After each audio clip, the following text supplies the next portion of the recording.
Yeah, thank you for allowing me to fill up my cup of lemon tea with some honey. Ooh, that is awesome. Yeah, you know that there is no lekgotla without beverage. Yeah? that is the ritual, but at least this is a non-alcoholic beverage. Yes, absolutely. Yeah. So, yeah. Thank you so much for that. We're halfway to our conversation, and I told you at the beginning, or if I didn't tell you, I implied it, that this is not an interview. This is we are using the story to touch on so many issues that will benefit many people that are listening to your story, and I'm very glad that you are telling your story with so much passion. I'm sure there are already questions out there. Where did she get this energy, this drive? And you did say that it is in the mind, and you believe that you were born to become a coach. Oh yes, I was called. You were called into coaching. I was called for it. Yeah.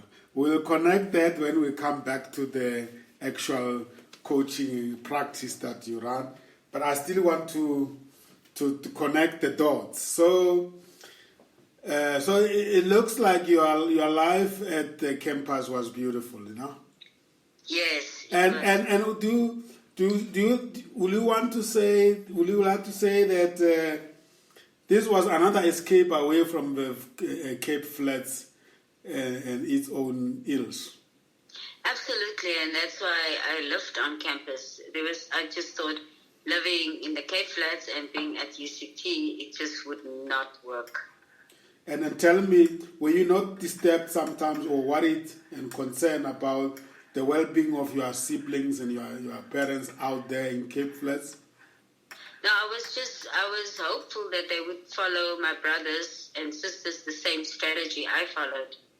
Because I'm the eldest, and I set a good role model of an example being on campus. And I'm grateful that they did also complete the matric. They followed what I did. Yeah. So, beautiful. and coming from the upbringing that I was being brought up, believed with very strong Christian principles, and they being brought up like that, I was very hopeful that they would use that as well to help themselves. And the fact that I got out of there, that should be a motivation enough, more than me speaking to them about it. Wow, that was great way of looking at it. Now, I guess at this point of you completing your postgraduate diploma in marketing, you are already sort of like orientating yourself towards a professional career, right? At that point, I didn't know what I was going to do. My first ambition was I must pay back this university all the money of 5 years study and living on campus. That's a lot of money. Yes. Yeah. So that was the intention. So when I finished, actually, one thing is that I do hope that gets more implemented is, the preparation phase for the working environment. Yes. That transition, that's the most challenging part for many students when, when they leave. And they often address it too late. It's either addressed it too late, and in my days, it wasn't even addressed. It wasn't even addressed. You just finish, and there you are, goodbye. So there was no, transitioning into the next phase. You just have to find your own way. So my ambition was I must pay the university back. So at that point, I had no straight line of career and pathway. I need to work to pay them back. But you must remember, when I was young, I've always dreamt of traveling. I was very big on traveling, and at that point in South Africa, I was a thinker. Was it also one of the reasons why you took tourism in high school? Or it was just offered? No, it was just an option, but I took it because I wanted to learn about the world. I was intrigued by what's happening on the other side of the world, besides just this world that I was exposed to. So I had an interest. And the teacher who did that subject did it with so much passion. She made me dream of wanting to explore the world, to be quite honest. Mrs. Robson, I will never forget her. What's her name? Annalise Robson. And was she a traveler herself? She loved traveling herself. She's 40 years in the education system. She just retired recently. Wow. It was the motivation behind a lot of things that I did. I admire that teacher. Have you reconnected with her? I just spoke with her yesterday. We're in touch. Wow, that's beautiful. I'm so happy for you that you have maintained that relationship. Yes, I'll never forget her. Yeah. Wow. Before we continue, there is this model that we use at Comesa. We call it the triad holistic human capital development model. We just created it ourselves because and it addresses these various transitions, and we call them bridges. And I'm going to say it, and then I would like to take it from there. We believe that the first bridge that we all have to travel on is when you leave your community into the university. Because otherwise, everything else happens in your community, your kindergarten, your primary school, in many cases happen in your community, although they could be people that get sent away from their communities. But in my view, that sending young people away from their communities very early can be very destructive. They never become part of the community. So we encourage people to do a lot of projects, community, have sport clubs, have arts and culture in the villages, in the communities, and people develop an anchor by being in their communities. But then those activities that they do in their communities must be mindful of preparing them for this first bridge of finishing high school and going away from their parents for the first time as young adults. Yes. And we call it Bridge 1. So transitioning from the village or community to the university. And that we want to say that it can't be left to chances. It has to be facilitated. It has to be mentored, guided. Yes. That's Bridge 1.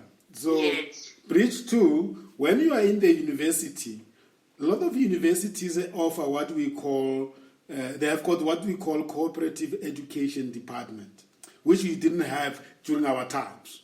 And I don't think you had it either. And that is the department that is there working closely with the industry and faculties to make sure that what the faculties teach, the students get to be given opportunity to be placed in the industry to experience what they are taught in the faculty, and then accumulate hours of internship. But those hours are not just nice hours to have, they are building into a qualification, which is what work integrated learning is all about. Yeah. And it speaks to the point you are raising that, and the point I also raised, that the students leave it until late, especially if they are not part of the work integrated learning program of their university. Or if their university's cooperative education is very weak and does not have a linkage with the industry, then they can't help anybody.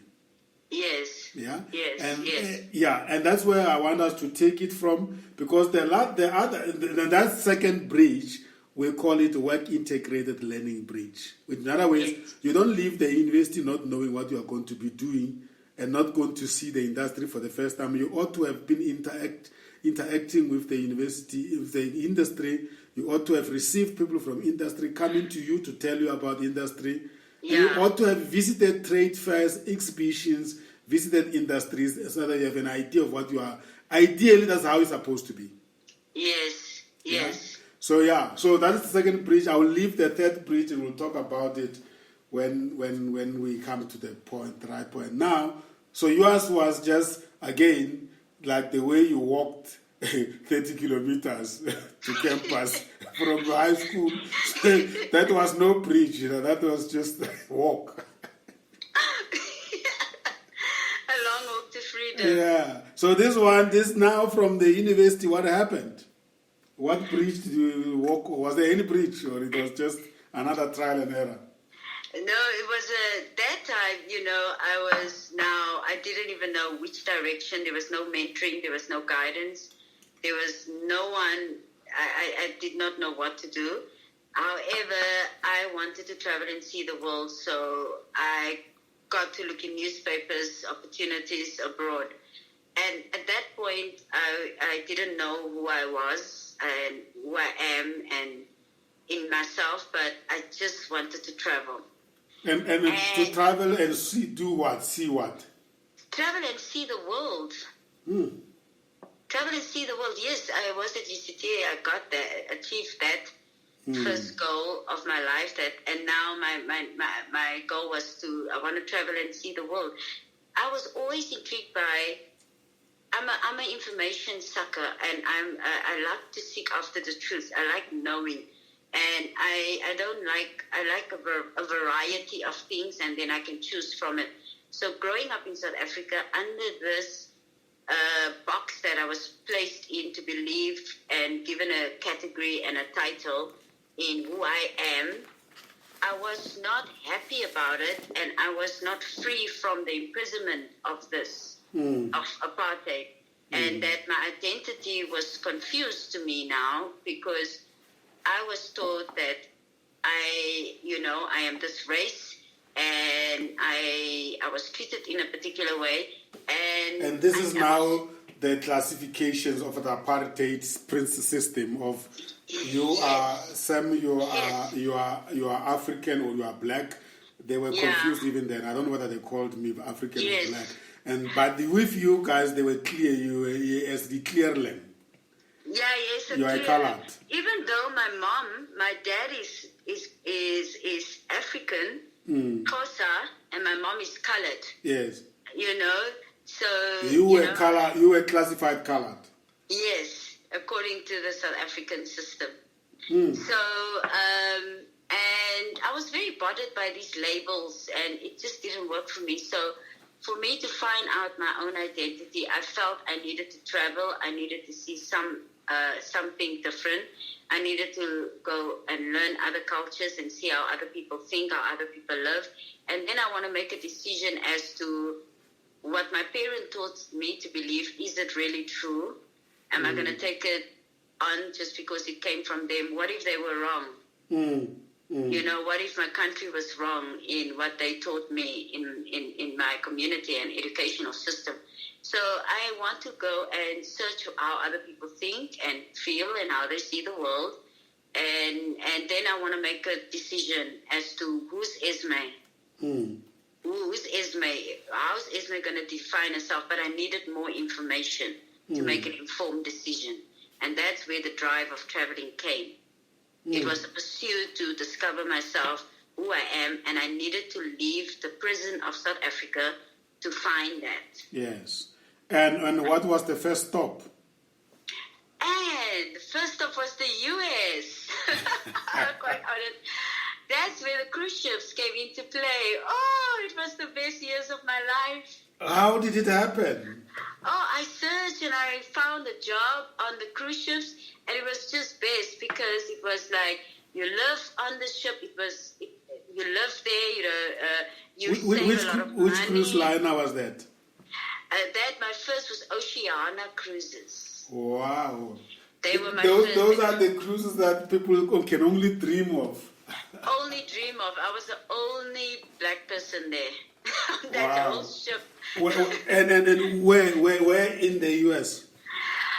My first was Miami. Wow. The girl from Cape Flats. from the Cape Flats in Miami. Sam, I'm telling you, dreams come true. Yeah. Dreams come true. Hey! Woo! I lived my dream life, Sam. Yo. So this was this cruise liner was traveling which countries? Countries, it was Miami and the Bahamas. That was my first tour because I was under training for the first 2 months. So it was just Miami, between Miami and the Bahamas. Sam, Wow. I dreamed, I see those places on TV, and there I was getting paid to do it. My Getting goodness. paid to see those places. Sam, it was like a dream come true. So from there, from Miami, Bahamas, then I went to Europe. And then I did the Mediterranean, France. So how long were you in with the Oceania? About 3 years. Which years are these now? This is now straight after UC. I finished postgrad 2001. Yes. And then in 2002, I was on the ship. Wow. So you were there 2002, 2003, 2004. 2004, but you must know you work 7 months and then you get 2 months holiday. So I come back to South Africa for 2 months holiday and then I go back for 7 months. Wow. Then coming back to Cape Town must have been like, wow, a real big homecoming. It was like, it became a holiday. Did you come to South Africa by cruise or you flew? No, you would fly from here to meet the ship in Miami. And you join there, so you don't cruise. And then So they don't cruise to Cape Town. No, not that particular cruise line. No, no, they Now, don't. now you are in with Oceania and you are being trained to do what? At Oceania, I went in because I did drama and stuff. I was into events. Yes. I was hosting all the on-board events. You know, on the ship. That means So you have to stand in front of a crowd with a microphone, and they're all from different, diverse backgrounds. So it was a great opportunity to be exposed to these diverse cultures. And from there, I traveled all over Europe, then South America, and then North America, Central America. Oh, the Amazon River. With the Caribbean Oceania, Islands. still with the Oceania. No, now I'm on a different cruise line, Royal Caribbean. My goodness. Yes. Yes. And I saw all 6 places. You know, I want to walk the steps because these things. Somebody who's listening there must be saying how to do this. Now, you search for this job. That's how you got it. Now you are working for Oceania, and then you decide you want to go to Royal Caribbean. What happened? Did they find you, or did you find them? Royal Caribbean, I found them because you work with agencies in South Africa that does placements. I see. So that's how you also did apply for Oceania. Yes, through an agent. They do all the necessary arrangement, your medical checks, you have to pass and you knew that these agents, they are only focusing on cruise lines. Yes, they are. And you told them that this has been my dream. Yes, I also did another move there. This agent was actually, he was like 3 hours away out of Cape Town. I was sitting on a train 3 hours traveling to the agent. At that time, he was the only one of the only ones doing recruitment for cruise lines. And I said 3 hours in a train, 3 hours back, and I can't even now specifically remember where it was located, but I knew I was 3 hours on a train to him. He said, "My lady, I admire you. I'm definitely going to help you get there." Same thing with UCT, walking for 30 km. Yeah. We need to find out what it is about you that just gels very well with people when they see you first time. Do you know? I think... I've quite had quite a grace when I connect with people first time that, you know, I get quite good response. Wow. I think is when people see attitude. Attitude. I think it's the attitude thing it's attitude. Sorry, I've distracted the flow, and the listeners, I'm sure, are disturbed by this. So let's go back. So you are, you have now worked for 3 years with Oceana, and then you found another agent. You now join the Royal Caribbean, and they take you different destinies. So the Oceana was just Miami and Bahamas. Now it's done for 3 years. You now decide that you now want... No, in Miami and Bahamas, but in Oceana, I went to Europe. I see. So they have many ships. So for 2 months, I was there training. And then on their particular ships, I then transferred to another ship. Now I'm ready. I understand ship life. I can manage it. And then I went to Europe. Oh, that was amazing. Tell me, Esme, can you swim? Yes. Did you have to learn to swim when you joined the cruise liner? At that particular point, I couldn't swim. But living on the ocean, you get training. You get severe training in your life jacket in case of an emergency. You get training. Okay. Yeah. Okay. Take it from there. So you are now going into Europe. Which places in Europe are you going? Oh, this is now the Mediterranean, Portugal, Spain, France, Monte Carlo. Oh my gosh, Barcelona. That's my birthday there. And these are the places you only saw on TV, and now you are touching them with you. Malaga, Spain. Oh my gosh, it was just amazing. Croatia, and then that whole Europe. Italy. You go to places like Athens, Greece, Venice. Oh, Greece, the Greek islands. Oh, Santorini, Mykonos. Oh my gosh, you're taking me now on a memory lane. I told you that we're going to make you walk back and forward. Because we want the young people out there to know that nothing can stop them. Nothing is if impossible. They dream big. And here you are, a girl from Cape Flats, and you are seeing the world as you envision it. And I mean, some of us, we could only, I mean, you've been to Venice, you've been to Athens, you've been to Barcelona. Yes. Bring it all. Let's hear more. Which other? I can't even mention it. It's just too many places. Monte Carlo in France. All around the ports, those islands. Cadiz. It was at the border of Switzerland and Italy. That Domosolo, where I had my holiday. Oh my gosh! Just Europe. Yeah. It was amazing. Amazing, yeah.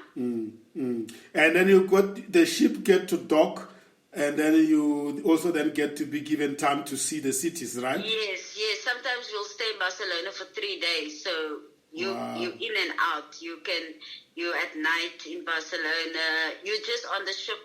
You must just be there when it's your working hours. So when it's not your working hours, you can book yourself at the hotel and see the city. Yes, so you can take tours. I always took tours to see the main points of the cities where we dock. You must have become a shopper of note. No, not in my first few years. I saved money to pay back UCT.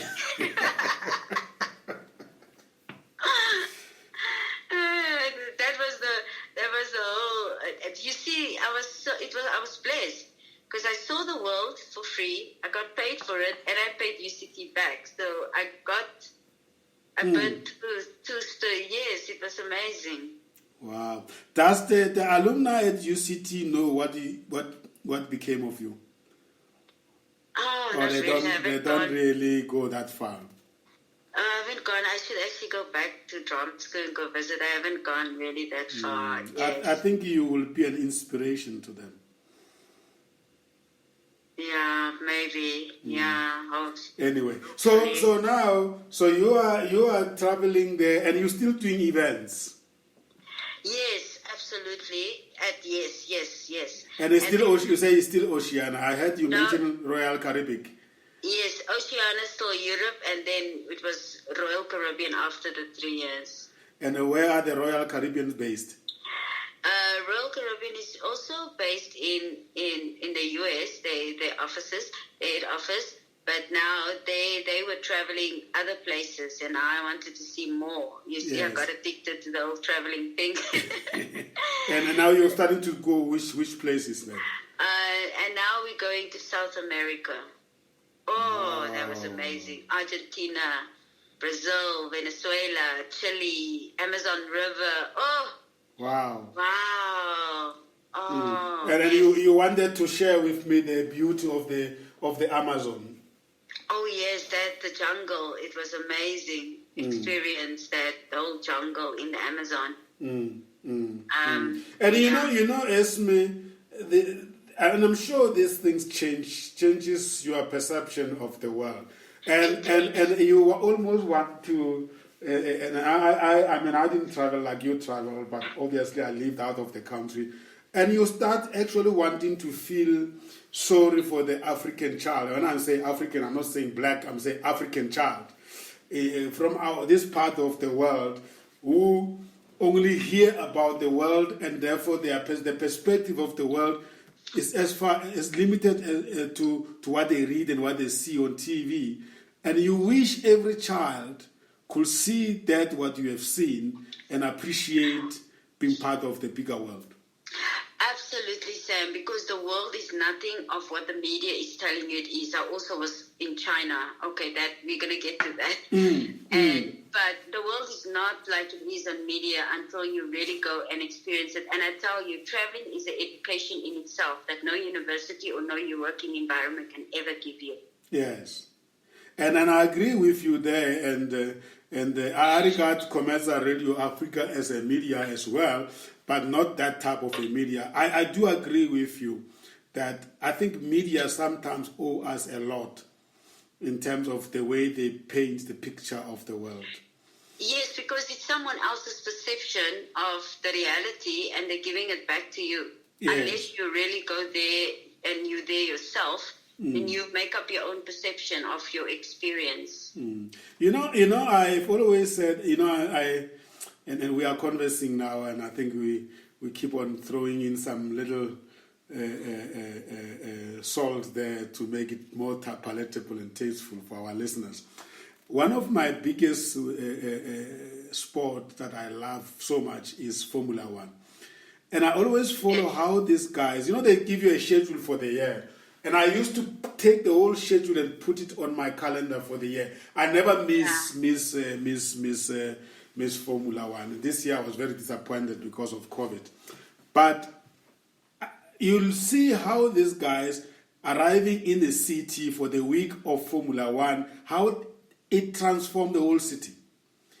And when you watch those people watching that game, you almost know that 80% of the people, if not 90% of the people in that crowd are not even from that city. And then the next thing they move from there, if they are in Monaco, the next thing maybe they move to Austria, and then from there they move to Canada, and they just move. But I normally don't focus on the drivers, because their drivers are just the ultimate. I'm focusing on the whole troop. Within that group of, they say it's McLaren or is Mercedes or is Red Bull or is the Ferrari. When you look around those teams and you look at that group of people, you actually can see Esme there, who's probably a secretary to the boss of the, or who is the HR, who is the logistics person, making sure that the car gets dismantled, packaged. You probably see a spokesperson, a PR there. You probably see an accountant there. And I say, but these things are nothing different to you going to a building every day to work. So what stopped our young people to say, I've got the best grades in my university. I'm going to work for McLaren because I want to travel from every city every year as the cars go from racing sport to another. You understand what I'm trying to say? Because that's what actually you did. Yes. So now in our career guidance, are we not sometimes also limiting our people not to think out of the box and look at all these things that you did? I mean, it's nothing unique. It's just that you are working in a ship But it's the same as somebody waking up and going to Sandton to work, isn't it? Yes, absolutely. Absolutely. And believe me, traveling does so much to you, because a person who has traveled, their perception and their contribution in a company to somebody who has only been in one little town, their contribution is completely on two different levels. Yeah. Of creativity, Wonderful. of innovation, of it's completely on two difference. Yeah. Traveling. I was just supporting you there and I got excited a little bit. But I've seen how working, my plus minus 4 or 5 years of working in Europe, of course I got homesick at the end of the day. Actually, you also get to really appreciate your own country. You get to see the best of your country by being in another country. Yes, absolutely, Sam, you're right. And it comes with sacrifice. You're away from family, you're missing out on crucial, gatherings. It was a great benefit, but it also came with a bit of self-sacrifice in not being part of the lives of your friends and your family and stuff. But it's good for your future. You need to take that journey. I needed to break free from the imprisonment of this box that I was in South Africa. I really needed to.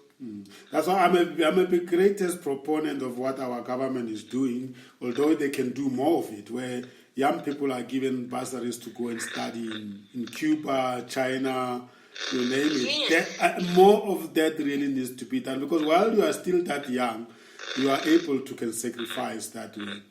Yes, absolutely. We're going to hold it here. So you have just ignited me, and I'm sure the listeners are also getting excited as you share your story, because it really is a lesson, and it is something that can be done by anybody. When we come back, I want us to continue with the Royal Caribbean and also other cruise liners and your China venture and adventure, and then the London adventure. Sometimes one wonder why you came back to South Africa. Okay. You'll tell us when Awesome. you come back. Awesome. We'll be back.